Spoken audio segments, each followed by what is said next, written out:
مجھے بتائیے کہ جب بندے نے نشہ حاصل کرنا ہوتا ہے اور وہ گھر سے نکلتا ہے خالی جیب, ول پاور اس کو کہاں کہاں لے کے جاتی ہے, بتائیے کہاں کہاں لے کے جاتی ہے. میں تو نہیں, میں نشہ کرنے کی بات کر رہا ہوں کہ اس کی ول پاور پچھلے کئی سال سے کس کی خدمت کر رہی ہوتی ہے, نشے کی بیماری کی. وہ ول پاور اس کی مدد نہیں کر رہی ہوتی کہ وہ نشہ چھوڑ کے ایک سوبر اور اچھی زندگی گزارے. اس کی ول پاور نے ہمیشہ خدمت کی ہوتی ہے نشے کی بیماری کی, کہ جب اندر سے آواز اٹھتی ہے وہ بھاگتا ہے اور جا کے نشے کا انتظام کرتا ہے, بیگ بارو اور سٹیل, کل اور بی کلڈ, ڈومیسٹک وائلنس, کچھ بھی کرے گا. یہ ہوتی ہے ول پاور. اس جذبے کے ساتھ ریکوری نہیں ہو سکتی کیونکہ یہ ہائی جیک ہو چکی ہے, یہ کسی اور کے ہاتھ میں ہے. جیسے جدوں منڈا ویایا جاندہ ہے نا تو پھر وہ نوح دے ہاتھے چوندا ہے, ماں باپ دی سندا, پھر بولو سندا نہیں سندا, دیکھو نا وہ کہتے ہیں نہیں سندا. ایک نوح جڑی ہے ہائی جیک کر لیندی ہے منڈے نو. تو مجھے بتائیے کہ اگر ول پاور اتنے عرصے سے بیائی ہوئی ہے نشے کی بیماری کے ساتھ, نہیں میں نے نہیں پتا. بات صرف میں اتنی کر رہا ہوں کہ ول پاور کا جو رول ہے 16% ہے, سائنس نے لکھ دیا 16%. باقی جو 84% ہے نا وہ اور چیزیں ہیں. یہ نہیں ہے کہ ول پاور کا رول ہی نہیں ہے, 16% ہے. لیکن سکل پاور ہے, آپ کی کمپنی ہے کہ اٹھتے بندے کدے نالو, صحبت کا اثر, آپ کا مینٹور کون ہے اس کا بھی اثر ہے. آپ روزانہ حساب کتاب لگاتے ہیں کہ آپ کتنے صحت مند ہو رہے ہیں اور کتنے نہیں ہو رہے. دیکھو نا کئی لوگ ایگزیکٹو ہوتے ہیں تو انہوں نے اپنی صحت کا ایک ریکارڈ بنایا ہوتا ہے کہ وہ ہر 3 مہینے بعد یہ ٹیسٹ کراتے ہیں, پھر کسی ڈاکٹر کو دکھاتے ہیں. ابھی تکلیف کوئی نہیں ہے ان کو, ٹیسٹ کراتے ہیں تو جا کے ڈاکٹر کو دکھاتے ہیں. کوئی پچھلے 15 سال سے ہر 3 ماہ کے بعد ٹیسٹ کرا رہا ہوں اور ڈاکٹر امتیاز کے پاس جا کے بیٹھ جاتا ہوں, کہتے جاؤ تو کچھ نہیں. میں کہتے تھینک یو. ویسے ایک دو مشورہ دے دیتے, اچھا یہ بھی کر لیں, یہ بھی کر لیں, یہ بھی کر لیں, کوئی نہ کوئی پابندیاں لگا دیتے ہیں. میں کہا جی بسم اللہ لگا دو. تو مطلب کہنے کا ہے کہ ول پاور جو ہوتی ہے وہ دیکھنا ہے کہ وہ ملازم کس کی ہے. ول پاور جو ہے وہ نوکری کس کی کرتی رہی ہے. وہ کیا میر کیا خوب سادہ ہیں, بیمار ہوئے جس کے سبب اسی عطار کے لونڈے سے دعا لیتے. سمجھ آئی کوئی نہیں سمجھ آئی؟ تو میں آپ کو بتاؤں کہ سائنس آپ کی خدمت کر رہی ہے, وہ کہتی نہیں ول پاور جو ہے اس کا رول محدود ہے 16%. تو ادھر چلے. بات ہم یہ کر رہے تھے کہ وہ شروع میں جو لگتا ہے کہ تہاڈا کوئی کام ہے جڑا اسی کرنا ہے اور اسی نخرہ کر رہے ہیں, ہم کہتے ہیں نہیں یوں کرنا پڑے گا آپ کو, ہم آپ کو شرائط بتا رہے ہوتے ہیں, ہم کہتے ہیں نہیں انڈور میں نہ آئیں, سوچ لیں آؤٹ ڈور میں بات کر لیتے ہیں, یوں کر لیتے ہیں. لیکن وہ ہمیں بتا رہے ہوتے ہیں کہ نہیں آؤٹ ڈور میں نہیں ہو سکتا, اے انج کردا ہے, اے انج کردا ہے, اینو تنو اینو اندر پاؤ. پھر وہ آخر کار ہمیں مجبور کر دیتے ہیں, and that's the best moment. اس کے بعد پھر ڈکلائن ہی ڈکلائن ہے, ڈکلائن ہی ڈکلائن ہے. وہ ڈکلائن کیوں ہے؟ کیونکہ پریکٹیکلی جب بندے کو واپس جا کے تو ٹچ اینڈ گو میٹنگ کرنی پڑتی ہے اور وہ دبکے مارتا ہے مریض, کیونکہ وہ اس کا ریلیشن شپ آپ کے ساتھ ایسے سیٹ ہوا ہوتا ہے کہ آپ اس کے عاشق ہوتے ہیں, وہ آپ کا معشوق ہوتا ہے اور وہ ساری زندگی آپ سے باتیں منواتا رہا ہوتا ہے. اور ہم کہتے ہیں کہ دیکھیں اس کی یہ بات نہ مانیں, اس کی یہ بات مانیں, اس کی یہ بات نہ مانیں, اس کی یہ بات ماننے, اور وہ ہنس رہے ہوتے ہیں. پیشنٹ ہمارے اوپر ہنس رہے ہوتے ہیں, کہتے کر لو جو کرنا ہے, کر لو تسی جو کرنا ہے. آخر میں ہم نے ایسے ذرا آنکھ دکھائی تو بس کام ہو جائے گا, چمتکار ہو جائے گا. اور وہی ہوتا ہے. اور پھر پیشنٹ, پھر فیملی بتائے جو تسی کہو گے نا, فیملی کہتی جو تسی کہو گے نا اسی وہی کرنا ہے. ابھی آج بھی دوپہر میری بات چیت ہو رہی تھی کراچی میں ایک والد سے, اور وہ یہی کہہ رہے تھے جو تسی کہو گے نا وہی کریں گے. علاج میں 90 دن ہو چکے ہیں. اس دوران میرے پاس, میں نے کہا دیکھیں آپ کے اور میرے درمیان 100 وائس میسج کم از کم ایکسچینج ہوئے. آپ نے ان 100 وائس میسج میں ہر وائس میسج میں کہا ہے کہ جو تسی کہو گے نا وہی کریں گے. پھر میں کہا تسی وہی کیتا جو تسی کیا سی تے اودے الٹ کیتا. یہ فکرہ کتنی کی دفعہ سنتے ہیں آپ؟ میں شمائلہ بیٹھی ہیں, آپ ہیں, کتنی دفعہ سنتے ہیں کہ جو تسی کہو گے نا وہی کریں گے. always. جی ایوری ٹائم ایوری ڈے.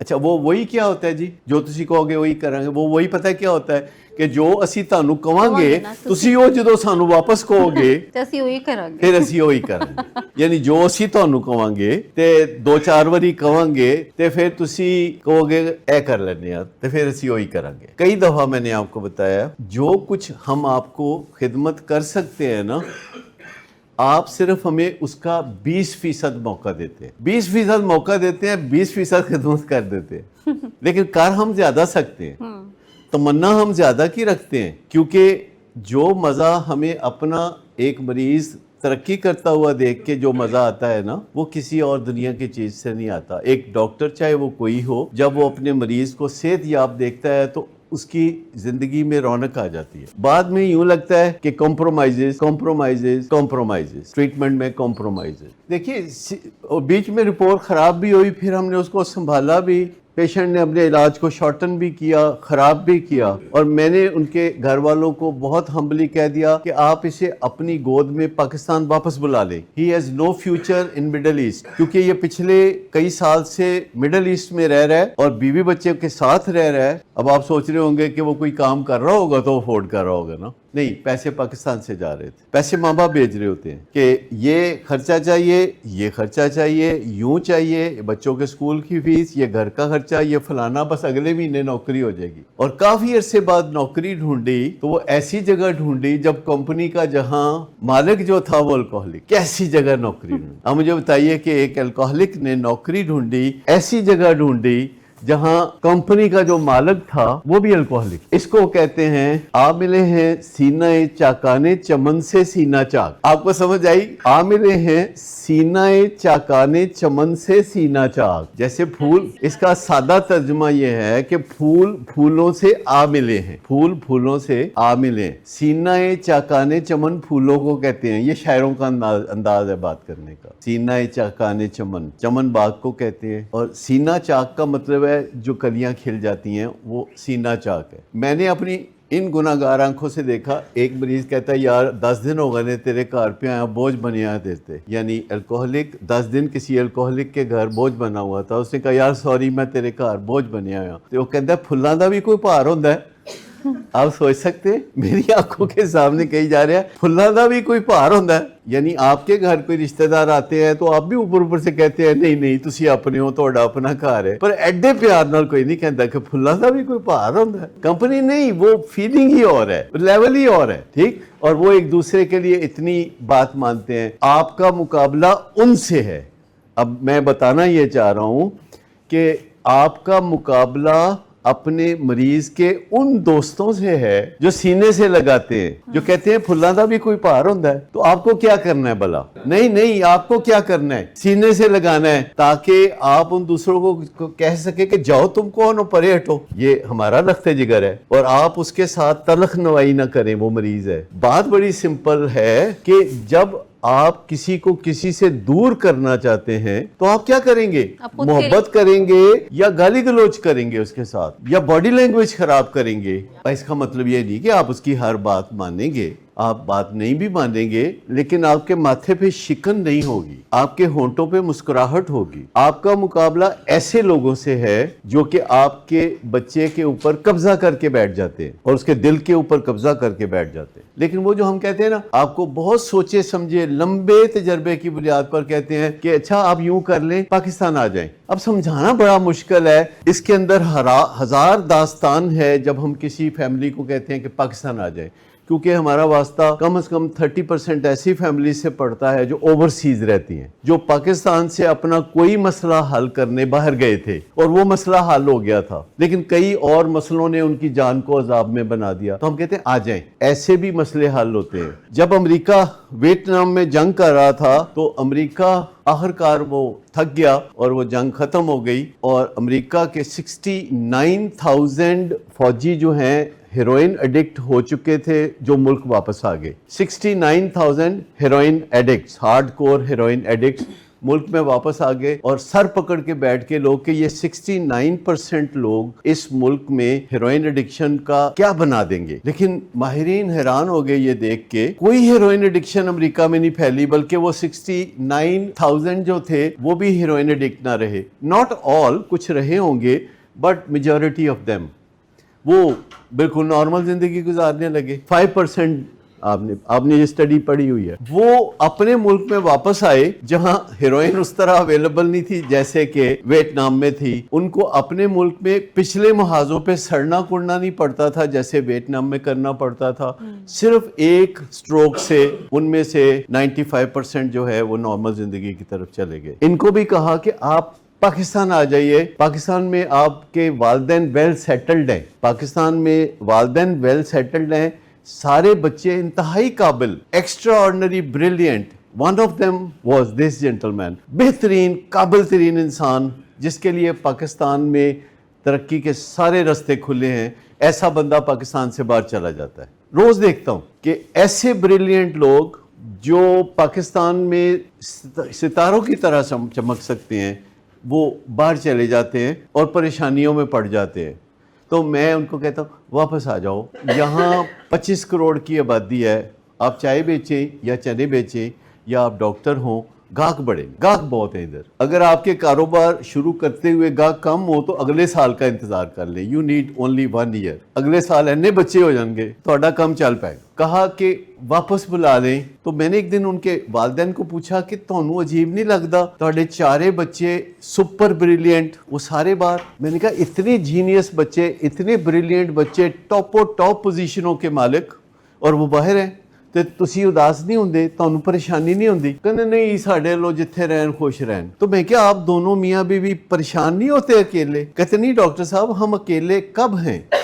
میں نے کہا اچھا آپ کے پاس کون ہے؟ ان کے مسائل. کہتے ہیں 10-12 ملازم ہیں, انہوں نے 45-50 بچے نے, وہ سارے ایسی پالنے پہ ہیں. آپ نے بھی دیکھے ہوں گے ایسے لوگ, نہیں دیکھے تو آپ اس لوکیلٹی میں آ جائیں جہاں میں رہتا ہوں, وائرلیس کمپاؤنڈ میں. وہاں 280 گھر ہیں, کم از کم 250 گھروں میں کوئی نوجوان نہیں ہے, کوئی بچہ نہیں ہے. ملازم ہے اور ان کے بچے ہیں اور ایک بڈھی بڈھا ہے. تو یہ چیز ہو رہی ہے.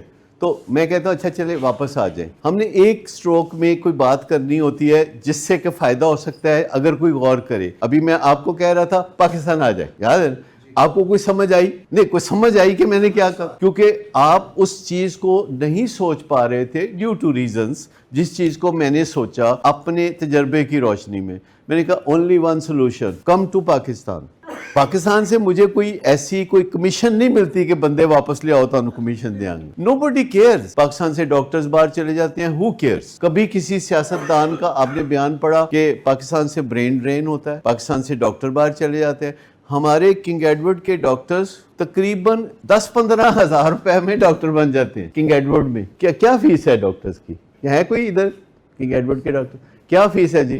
37,000 اینول فی. ہمارے زمانے میں 250 روپے تھی, اسی 1250 روپے بن گیا سر. 37,000 5 سال میں کتنی ہوئی؟ 1,80,000. اتنی نا, 5 سال میں 1,80,000. تو امریکہ کو آپ مفت میں نہیں مل رہے. امریکہ کہتا ہے اچھا آنا ہے تھے پہلے پیسے کر دو. کنی باری کہندے نے پیسے کر دو, کتنی دفعہ. جب آپ USMLE 1 کرتے ہیں تو کیا کہتے ہیں؟ پیسے کر دو. کتنے پیسے؟ $1195.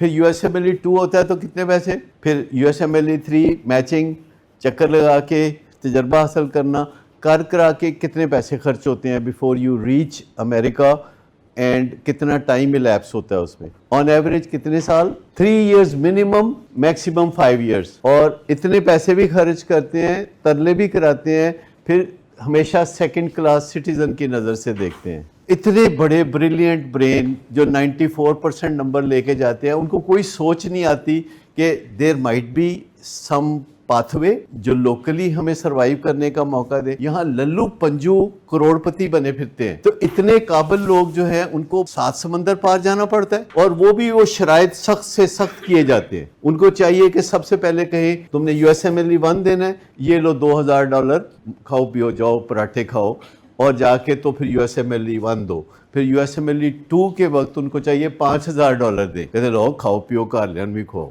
اور جب وہ ڈاکٹر کے طور پر اپوائنٹ کرتے ہیں تو ان کو چاہیے کہ پاکستان کی گورنمنٹ کو کہے کہ $1,00,000 تسی بھی رکھو, تھوڑا بچہ اسی کھو لیا, ٹھیک ہے, اسی گھر جو آئی بنانا ہے انہوں. تو نہیں, پر ایسا کچھ نہیں ہے. یہ سوچنے کی بات ہے, یہ ون لوز ڈیل ہے جو کہ میں سمجھاتا ہوں تو کچھ نہ کچھ ڈاکٹر میری سن لیتے ہیں, کچھ نہ کچھ میری سن لیتے ہیں. ایسے ہی 20% سن لیتے ہیں. کنگ ایڈورڈ کے ڈاکٹرز کی پہلی چوائس ولنگ ویز ہوتی ہے, یہاں اپلائی کرتے ہیں, بہت کچھ زندگی کے بارے میں سیکھتے ہیں. فارچونیٹلی اب جو 3 سال ان کے ویٹنگ میں ہوتے ہیں امریکہ جانے سے پہلے, وہ ضائع نہیں ہوتے. اب وہ ضائع نہیں ہوتے اور وہ بہت کچھ سیکھتے ہیں, کیونکہ ہر CV جو میرے پاس آتا ہے, اور تقریباً ہر ڈاکٹر کا CV آتا ہے جو فریش گریجویٹ ہوتا ہے, ہر CV جو میرے پاس ہوتا ہے اس کے بیک پیج پہ بھلا کیا لکھا ہوتا ہے؟ ڈاکٹر احمد بتائیں بیک پیج پہ لاسٹ پیراگراف کیا ہوتا ہے؟ نہیں, جاب کرنے کی وجہ کیا لکھی ہوتی ہے؟ کہتے ہیں اپنے سینئر سے ولنگ ویز کے بارے میں بہت سنا اس لیے یہاں جاب کرنا چاہتے ہیں, پرسنالٹی ڈیولپمنٹ کرنا چاہتے ہیں. تو سمجھاتے ہیں ان کو باتیں کہ دیکھیں آج کے زمانے میں بات سمپل سی ہے, میں آپ کو بتاؤں, ہم نہیں کہتے کہ ہمیں بلائنڈلی فالو کرو, ہم کہتے ہیں کراس چیک کر لو. اس سے زیادہ اور کیا کہہ سکتے ہیں کہ کراس چیک کر لو. یہ جو ہے یہ زبردست کلچر ہے پریمیٹیو, جس کو ہم نے چھوڑ دیا. نہیں, اسلام نے نہیں دیا, یہ پریمیٹیو کلچر ہے دنیا بھر میں. آج بھی دیکھیں نا, ہر چیز اسلام کے کھاتے میں نہ ڈالیں. آج بھی دیہاتوں میں, چاہے وہ پاکستان کے دیہات ہوں, چاہے انڈیا کے دیہات ہوں, چاہے افغانستان کے دیہات ہوں, چاہے بنگلہ دیش کے دیہات ہوں, چاہے انگلینڈ کے دیہات ہوں, چاہے امریکہ کے دیہات ہوں, جہاں بھی پریمیٹیو کلچر ہوگا, پہلے بچے ماں باپ سے خدمت کرائیں گے, پھر بچے انڈیپینڈنٹ ہوں گے, پھر بچے انٹر ڈیپینڈنٹ ہوں گے, پھر وہ ماں باپ کی خدمت کریں گے. لیکن لندن میں, لاہور میں, نیو یارک میں, کراچی میں, اسلام آباد میں فرق آتا جا رہا ہے. اب یوں سمجھا جاتا ہے کہ بچے پہلے ڈیپینڈنٹ ہوتے ہیں, پھر وہ انڈیپینڈنٹ ہوتے ہیں, پھر وہ ماں باپ سے نفرت کرنا سیکھتے ہیں کیونکہ ماحول ایسا چل رہا ہوتا ہے. پھر وہ کہتے ہیں اگر 18 سال کے ہو جائیں گے تو گھر سے چلے جائیں گے. It is very normal in America, it is very normal in you کے. لیکن اصل بات ہے کہ 18 سال کا بچہ جب گھر سے چلا جاتا ہے اور والدین بھی بے بس اور بچہ بھی بے بس, تو مجھے بتائیے کہ ایک 18 سال کا بچہ کتنی تعلیم حاصل کر پائے گا, اور اس کے والدین جو ہے اس کو یاد کریں گے کہ نہیں کریں گے. تو آپ سمجھ گئے کہ جو بچہ گھر سے چلا جاتا ہے وہ کیوں چلا جاتا ہے. گھر میں کوئی تکلیف ہے نا اس کو, اور ماں باپ اس کی تکلیف دور نہیں کر سکے, کہیں پرابلم ہے.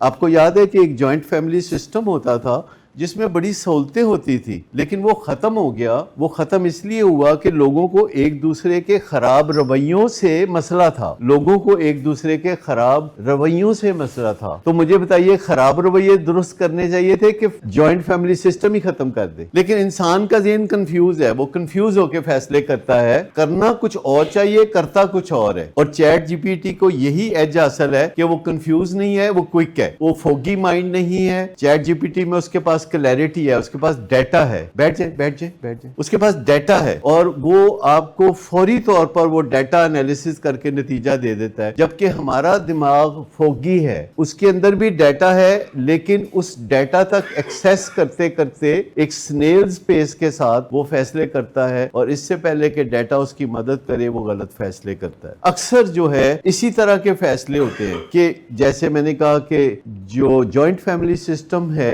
اس کے 100 فوائد تھے, لیکن نہیں سروائیو کر سکا کیونکہ انسانوں کے رویے خراب تھے. جب رویے خراب تھے تو رویے درست کرنے تھے. مجھے بتائیے کسی میاں بیوی کی شادی کے 3 مہینے بعد جو لڑائیاں شروع ہوتی ہیں تو پہلا خیال ذہن میں بھلا کیا آتا ہے؟ علیحدہ کر دو. علیحدہ. وہ یہ نہیں سوچتے کہ ہمارے رویے خراب ہیں, ان کو ٹھیک کر لیتے ہیں. وہ یہ سوچتے ہیں کہ دور ہو جائیں, رن اوے کریں ایک دوسرے سے. حالانکہ وہ یہ بھی سوچ سکتے ہیں کہ واٹس رانگ ود اس, یہ بھی تو وہ سوچ سکتے ہیں نا. بات یہاں سے شروع ہوئی تھی کہ جب ہم سٹارٹ کرتے ہیں کوئی پروجیکٹ تو ہر بات بتائی جاتی ہے.